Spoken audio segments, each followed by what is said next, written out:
ಕೊಡುವಂತ ಒಂದು show.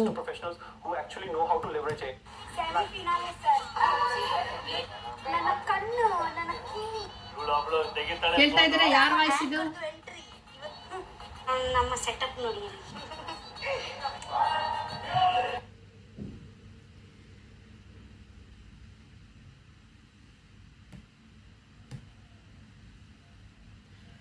Cook of the week Rakshita.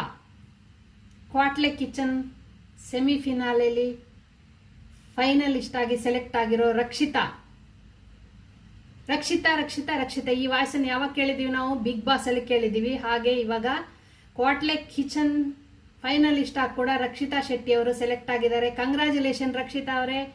ಹಾಗೆ ಬಿಗ್ ಬಾಸ್ ಅಗ್ನಿ ಪರೀಕ್ಷೆ ಇದೇ ಭಾನುವಾರ 16th ಭಾನುವಾರ ಕಲರ್ಸ್ ಕನ್ನಡದಲ್ಲಿ ಬರ್ತಾ ಇದೆ. ಡಬಲ್ ಧಮಾಕ. ಈ ಸಲ ವೀಕ್ಷಕರಿಗೆ ಡಬಲ್ ಧಮಾಕ.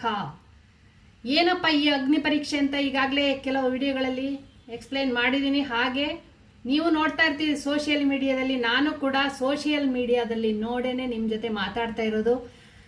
ಏನೇನು ನಡೀತಾ ಇದೆ ಅಂತ ಎಲ್ಲ ವಿಚಾರನ ಮಾತಾಡ್ತಾ ಹೋಗ್ತೀನಿ. ಹಾಯ್ ಹಲೋ ಎಲ್ರಿಗೂ ನಮಸ್ಕಾರ. ನಾನು ನಿಮ್ಮ ಸುಜಾತ. ಸುಗಮ ಕ್ರಿಯೇಷನ್ಗೆ ಸ್ವಾಗತ ಸುಸ್ವಾಗತ. ಈ ವಾರ ತುಂಬ ವಿಶೇಷ ವೀಕೆಂಡ್, ಚೆನ್ನಾಗಿರುತ್ತೆ, ಎಲ್ಲರೂ ಎಂಜಾಯ್ ಮಾಡಬಹುದು ಅನ್ಕೋತೀನಿ. ಯಾಕೆಂತ ಅಂದರೆ ಈಗಾಗಲೇ ಹೇಳಿದಾಗೆ ಕ್ವಾಟ್ಲೆ ಕಿಚನ್ ಗ್ರ್ಯಾಂಡ್ ಫಿನಾಲೆ ನಡೀತಾ ಇದೆ. ಹಾಗೆ ಬಿಗ್ ಬಾಸ್ ಅಗ್ನಿ ಪರೀಕ್ಷೆ ಕೂಡ ತೆಲುಗು ಕನ್ನಡ 2 ಭಾಷೆಗಳಲ್ಲಿ ಬರ್ತಾ ಇದೆ.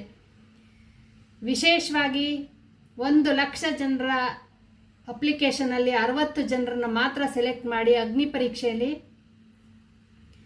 60 ಜನರನ್ನ ಅಗ್ನಿ ಪರೀಕ್ಷೆಗೆ ಒಳಪಡಿಸಿ ಅದರೊಳಗಡೆ ಬಿಗ್ ಬಾಸ್ ಹೋಗಕ್ಕೆ ಯಾರಿಗೆ ಯೋಗ್ಯತೆ ಇದೆ ಅನ್ನೋದನ್ನ ವಿನಯ್ ಅವರು, ಸಂಗೀತಾ ಶೃಂಗೇರಿ, ಚಂದನ್ ಶೆಟ್ಟಿ, ಶ್ರುತಿ, ತೆಲುಗಲ್ಲಿ ಕೂಡ ಸೇಮ್ ನಡೀತಾ ಇದೆ. ಈ ಒಂದು ಎಪಿಸೋಡ್ಗಳು ಭಾನುವಾರದಿಂದ ಬರ್ತಾ ಇದೆ ಅಂತ ಇವಾಗ ಜಸ್ಟ್ ಸ್ಕ್ರೋಲ್ ಮಾಡ್ತಾ ಇರಬೇಕಾದ್ರೆ ಕಾಣಿಸ್ತು. ನಿಮ್ಮ ಜೊತೆ ಕೂಡ ಇದನ್ನ ಶೇರ್ ಮಾಡೋಣ ಅಂತ ನಾನು ವಿಡಿಯೋ ಮಾಡ್ತಾ ಇರೋದು. ನಿಮಗೆ ಯಾರ್ಯಾರಿಗೆ ಬಿಗ್ ಬಾಸ್ ನೋಡೋದು ಇಷ್ಟ ಇಲ್ಲದೆ ಇರೋರು ಆಲ್ರೆಡಿ ಇವಾಗ ಯಾಕೆ ಈ ಥರ ಎಲ್ಲ ಮಾಡ್ತಾ ಇದ್ದಾರೆ ಅಂತ ಗಲಾಟೆಗಳು ಸೋಷಿಯಲ್ ಮೀಡಿಯಾದಲ್ಲಿ ಕಾಮನ್ ಅಲ್ವಾ? ಆದರೆ ನನಗೊಂದು ಅರ್ಥ ಆಗ್ತಾ ಇಲ್ಲ. ಸೋಷಿಯಲ್ ಮೀಡಿಯಾದಲ್ಲಿ ಇದೇ ಕಂಪ್ಲೇಂಟ್ ಮಾಡಿ ಬಿಗ್ ಬಾಸ್ ಯಾಕೆ ಹಾಗೆ ಹೀಗೆ ಅನ್ನೋರು ಅಷ್ಟೊಂದು ಲಕ್ಷಗಟ್ಟಲೆ ಓಟ್ಗಳನ್ನು ಯಾವ ಥರ ಹಾಕ್ತಾರೆ ಅನ್ನೋದು ಒಂದು ಕ್ವಶನ್ ಮಾರ್ಕ್ ನನಗೆ ಕಾಡ್ತಾ ಇರೋದು. ನಿಮಗೂ ಕಾಡುತ್ತಾ ಈ ಕ್ವಶನ್ ಏನಾರು? ಬೇಡ ಬೇಡ ಬೇಡ ಅಂತ ಬೈತಾ ಇರ್ತಾರೆ ಜನ. ಬಿಗ್ ಬಾಸ್ ಬೇಡ ಅದು ಇದು ಅಂತ. ಬಿಗ್ ಬಾಸ್ ಅನ್ನೋದು ಒಂದು ಎಂಟರ್ಟೈನ್ಮೆಂಟ್ ಶೋ ಅಲ್ವಾ? ಮನೋರಂಜನೆ ಕೊಡುತ್ತಷ್ಟೇನೆ. ದೊಡ್ಡ ದೊಡ್ಡ ಕೋಟಿಗಟ್ಟಲೆ ಖರ್ಚು ಮಾಡಿ ದೊಡ್ಡ ಸಿನಿಮಾ ಮಾಡಿ ಫೈಟಿಂಗು ಅದು ಇದು ಎಲ್ಲ ಇಟ್ಟಿರ್ತಾರೆ, ಸಿನಿಮಾ ನೋಡ್ತಾರೆ ಜನ. ಹಾಗೆ ಬಿಗ್ ಬಾಸ್ ಕೂಡ ಅದೇ ಥರದ್ದೇ. ಒಂದು ಮನೆ ಒಳಗಡೆ ಹಲವಾರು ವ್ಯಕ್ತಿತ್ವಗಳು ಹೊಂದಿರುವ ಜನಗಳನ್ನು ಬಿಟ್ಬಿಟ್ಟು ಅವರು ಯಾವ ಥರ ನಡ್ಕೋತಾರೆ, ಬಿಗ್ ಬಾಸ್ ಮನೆ ಒಳಗಡೆ ಯಾವ ಥರ ಇರ್ತಾರೆ ಜನ, ವ್ಯಕ್ತಿತ್ವಗಳು ಯಾವ ಥರ ಇದೆ, ಅವರ ಪರ್ಸನಾಲಿಟಿಗಳು ಯಾವ ಥರ ಇರುತ್ತೆ ಅನ್ನೋದನ್ನ ಒಂದು ಎಂಟರ್ಟೈನ್ಮೆಂಟ್ ಮೂಲಕ ತೋರಿಸ್ತಾ ಇದ್ದಾರೆ. ಅದನ್ನು ನಾವು ನೋಡೋಣ ಅಷ್ಟೇ, ಎಂಜಾಯ್ ಮಾಡೋಣ ಅಲ್ವಾ? ಏನಂತೀರ ನೀವು? ನಾನು ಹೇಳೋದ್ರಲ್ಲಿ ಏನಾದ್ರು ತಪ್ಪಿದ್ಯಾ? ಅಯ್ಯೋ ಇದಕ್ಕೂ ಕೂಡ ಕಾಮೆಂಟ್ ಮಾಡ್ತಾರೆ, ನಿನಗೆ ಹಾಕ್ಬೇಕಮ್ಮ ಈ ಬಿಗ್ ಬಾಸು ಅದು ಇದು ಅಂತ. ಯಾಕೆ ಅಂತೀರಾ? ಜನ ಹೇಗಿರ್ತಾರೆ ಅನ್ನೋದು ಗೊತ್ತಾಗುತ್ತೆ ನಮಗೆ, ನಮ್ಮ ಮಕ್ಕಳಿಗೂ ಗೊತ್ತಾಗುತ್ತೆ. ಹೊರಗಡೆ ಹೋದರೆ ಯಾವ ಥರ ಇರಬೇಕು, ಎಂತೆಂಥ ಜನಗಳಿರ್ತಾರೆ, ಅದೆಲ್ಲ ಈ ಬಿಗ್ ಬಾಸ್ ಮನೆ ಒಳಗಡೆಯಿಂದ ಗೊತ್ತಾಗುತ್ತೆ. ಅದಕ್ಕೋಸ್ಕರ ಜನ 1 ವರ್ಷದಿಂದ ಕಾಯ್ತಾ ಇರೋ ಯಾವ ಶೋನು ಯಾರು ಕಾಯಲ್ಲ, ಬಿಗ್ ಬಾಸನ್ನು ಕಾಯ್ತಾರೆ ಅಂತ ಸುದೀಪ್ ಅವರು ಹೇಳಿದ ಪ್ರಕಾರ ನಿಜಾನೇ ಅದು. ಬಿಗ್ ಬಾಸನ್ನ ಬೈತಾ ಇರೋರು ಕೂಡ ಬಿಗ್ ಬಾಸ್ ಯಾವಾಗ ಬರುತ್ತೆ ಅಂತ ನೋಡ್ತಾರೆ, ಎಂಥವ್ರನ್ನ ಸೆಲೆಕ್ಟ್ ಮಾಡ್ತಾರೆ, ಹೇಗೆ ಮಾಡ್ತಾರೆ ಅಂತ ಬೈಯೋಣ ಅಂತ ಕೂಡ ನೋಡೋರು ಇರ್ತಾರೆ. ಹಾಗೆ ಯಾರು ಬರ್ಬೋದು ಅಂತ. ಈಗ ನಮ್ಮ ಊರವರಾಗ್ಲಿ ನಮಗೆ ಗೊತ್ತಿರೋರು ಯಾರು ಬಂದರೆ ಸಪೋರ್ಟ್ ಮಾಡಬೇಕು ಅಂತ ಆಟೋಮೆಟಿಕ್ಕಾಗಿ ಬಂದ್ಬಿಡುತ್ತೆ. ಅವ್ರು ತಪ್ಪು ಮಾಡಿದ್ರು ಕೆಲವ್ರು ಸಪೋರ್ಟ್ ಮಾಡ್ತಾ ಇರ್ತಾರೆ. ಆ ಥರ ಬಿಗ್ ಬಾಸ್ ಅನ್ನೋ ಒಂದು ಕ್ರೇಜ್ ಎಲ್ರಿಗೂ ಬಂದ್ಬಿಟ್ಟಿದೆ. ಇವಾಗ ಬಿಗ್ ಬಾಸ್ ಇಲ್ಲ ಅಂತಂದರೆ ಬೋರ್ ಹೊಡೆಯುತ್ತೆ ನಿಜವಾಗ್ಲೂ. ಒಂಥರ ಮನೆ ಒಳಗಡೆ ಮನೆಯದೇ ಒಂದು ಯಾವುದೋ ಒಂದು ಪ್ರೋಗ್ರಾಮ್ ಅಂತ ಅನಿಸ್ತಾ ಇದೆ ಬಿಗ್ ಬಾಸ್ ಅನ್ನೋದು. ನಾವು ಫಸ್ಟ್ ಕೆಲವೊಂದು ಭಾಷೆ ಬಿಗ್ ಬಾಸ್ಗಳನ್ನು ಆನ್ ಮಾಡಿ ನೋಡಿದಾಗ ಗಲಾಟೆ ಮಾಡ್ಕೊಂತಾರೆ ಏನಕ್ಕೆ ಅಂತ ಅಂತಿದ್ವಿ. ಆದರೆ ಇವಾಗ ನೋಡೋಣ ಅಂತ ಇಂಟ್ರೆಸ್ಟ್ ಇದೆ, ನೋಡ್ತೀವಿ. ಕನ್ನಡ ಬಿಗ್ ಬಾಸ್ ಮಾತ್ರ ಕಂಪಲ್ಸರಿ ನೋಡ್ತೀವಿ, ತೆಲುಗುದು ನೋಡ್ತೀವಿ. ಇನ್ನು ಬೇರೆ ಬಿಗ್ ಬಾಸಲ್ಲಿ ಅವಾಗವಾಗ ಸ್ವಲ್ಪ ಹೋಗಿ ಅಲ್ಲಿ ಇಲ್ಲಿ ನೋಡ್ತೀವಿ ಅಷ್ಟೇನೆ. ಗೇಮ್ಸ್ಗಳು ಸೂಪರ್ ಆಗಿರ್ತಾವೆ. ಗೇಮ್ಸ್ ಒಂದಲ್ಲ ಒಂದು ಗೇಮ್ಸ್, ಯಾವ ಗೇಮ್ಸ್ ನೋಡಿದ್ರು ಅಷ್ಟು ಚೆನ್ನಾಗಿರುತ್ತೆ ಗೇಮ್ಸ್ ಎಲ್ಲ. ಅವ್ರು ಆಡೋರು ಕೂಡ ನಿಜವಾಗ್ಲೂ ಅಷ್ಟು ಶ್ರಮಪಟ್ಟು ಆಡ್ತಾರಲ್ಲ, ಅದಕ್ಕಾದ್ರೂ ನಾವು ನೋಡ್ಬೇಕಷ್ಟೇನೆ. ಇನ್ನೊಂದು, ಯಾವುದೇ ಕಲರ್ಸ್ ಕನ್ನಡದವ್ರದ್ದಾಗ್ಲಿ, ಮಾ ಟಿ ವಿಯವರು ಅವ್ರದ್ದೆಲ್ಲ ಏನು ಬಿಗ್ ಬಾಸ್ ಅವ್ರೇನು ಮಾಡ್ತಾ ಇಲ್ಲ ಅಲ್ವಾ. ಒಂದು ಕಂಪನಿ ನಡೆಸ್ತಾ ಇದೆ ಬಿಗ್ ಬಾಸ್ ಅನ್ನೋದನ್ನ. 7 ಭಾಷೆಗಳಲ್ಲಿ ಇದೆಯಂತೆ ಬಿಗ್ ಬಾಸು. ನಮಗೆ ಗೊತ್ತಿರೋ ಪ್ರಕಾರ ಹಿಂದಿ ನೋಡಿದ್ದೀವಿ, ತಮಿಳು, ಮಲಯಾಳಮ್ಮು, ಕನ್ನಡ, ತೆಲುಗು, ಈ ಥರ 5 ಭಾಷೆದು ಗೊತ್ತು. ಇನ್ಯಾವ್ಯಾವ ಭಾಷೆಯಲ್ಲಿ ಇದೆಯೋ ಗೊತ್ತಿಲ್ಲ, ಒಟ್ಟು 7 ಭಾಷೆಯಲ್ಲಿ ಇದೆ ಅಂತ ಹೇಳ್ತಾ ಇದ್ದಾರೆ. ಅಂದರೆ ನಿಜವಾಗ್ಲೂ ಅದೊಂದು ದೊಡ್ಡ ಕಂಪನಿನೇ ಆಗಿರುತ್ತೆ. ಲಕ್ಷಾಂತರ ಜನ ಕೆಲಸ ಮಾಡ್ತಾರಲ್ಲ, ಖುಷಿ ಇರಲಿ, ಎಲ್ರಿಗೂ ಒಂದು ಎಂಪ್ಲಾಯ್ಮೆಂಟ್ ಸಿಗ್ತಾ ಇದೆಯಲ್ವಾ ಅಂತ ಅವರಿಗೆಲ್ಲ. ನಾವು ನೋಡೋದಕ್ಕೇನಿದೆ, ಯಾವುದ್ಯಾವುದನ್ನೋ ನೋಡೋದು ಬದಲು ಆ ಥರ ಬಿಗ್ ಬಾಸನ್ನು ನೋಡೋದು. ಇನ್ನೊಂದು, ಕಂಪಲ್ಸರಿ ನೀವು ನೋಡಿ ಅಂತ ಯಾರೂ ನಮಗೇನು ಹೇಳ್ತಾ ಇಲ್ಲ, ನಮ್ಮಿಷ್ಟ ನಾವು ನೋಡ್ತೀವಷ್ಟೇ ಅಲ್ವಾ ಅಂತ ಹೇಳ್ತಾ, ಮಿಸ್ ಮಾಡ್ಕೋಬೇಡಿ. ಸಂಗೀತ ಮತ್ತು ಗಂಗಾ ಅಂತೆ, ಅವರಿಬ್ಬರಿಗೆ ಸ್ವಲ್ಪ ವಾರ್ ಬಿದ್ದಂಗಿತ್ತು. ಸಂಗೀತ ನಾನು ಸೆಲೆಕ್ಟ್ ಮಾಡಲ್ಲ ಅಂತ ಹೇಳಿದ್ರು. ಆ ಥರ ನಡೀತಾ ಇರ್ತವೆ ಸೋಷಿಯಲ್ ಮೀಡಿಯಾ. ಫೇಮಸ್ ಆಗಿರೋದು ಗಂಗಾ ಅನ್ನೋರು. ಇನ್ನೊಂದು, ಕ್ವಾಟ್ಲೆ ಕಿಚನ್ ಗ್ರ್ಯಾಂಡ್ ಫಿನಾಲೆಯಲ್ಲಿ ನಿಮಗೆ ಯಾರು ವಿನ್ ಆಗಬೇಕು ಕೆಳಗಡೆ ಕಾಮೆಂಟ್ ಮಾಡಿ. ಯಾರು ವಿನ್ ಆಗ್ತಾರೆ, ಆಗಬಹುದು, ಆಗಬೇಕು, ಕಾಮೆಂಟ್ ಮಾಡಿ.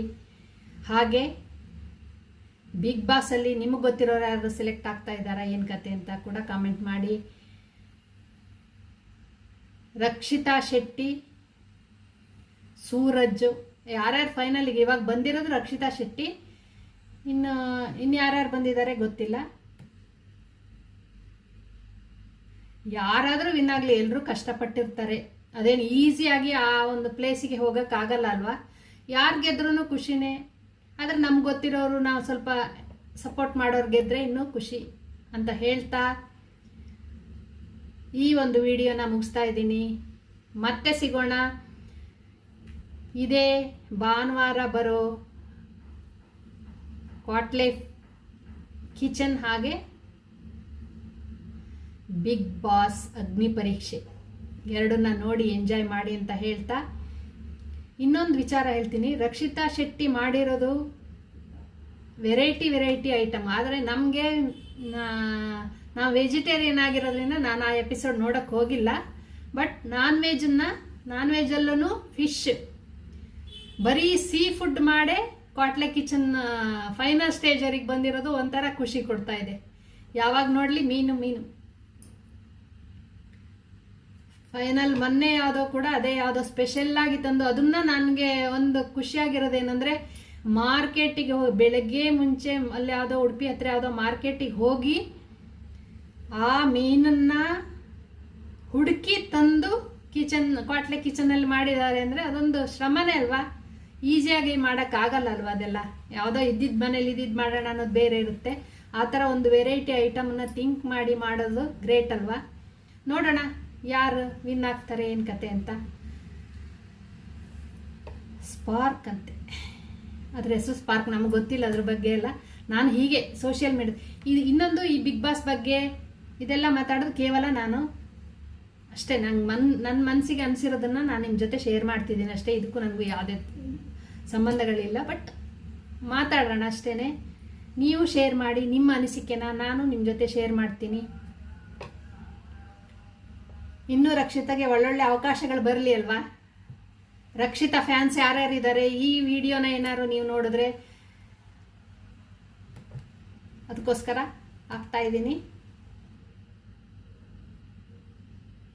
ನೋಡಿ, ಡಾಕ್ಟರ್ ಬ್ರೋ ಬರ್ತಾರೆ ಅಂತಿದ್ರು, ಅವರು ಕಾಣಿಸಿಲ್ಲ. ಗೊತ್ತಿಲ್ಲ ಸೆಲೆಬ್ರಿಟಿಲಿ ಯಾರ್ಯಾರು ಬರ್ಬೋದು ಗೊತ್ತಿಲ್ಲ ಅಲ್ವಾ, ಅದು ಹೇಳಕ್ಕಾಗಲ್ಲ.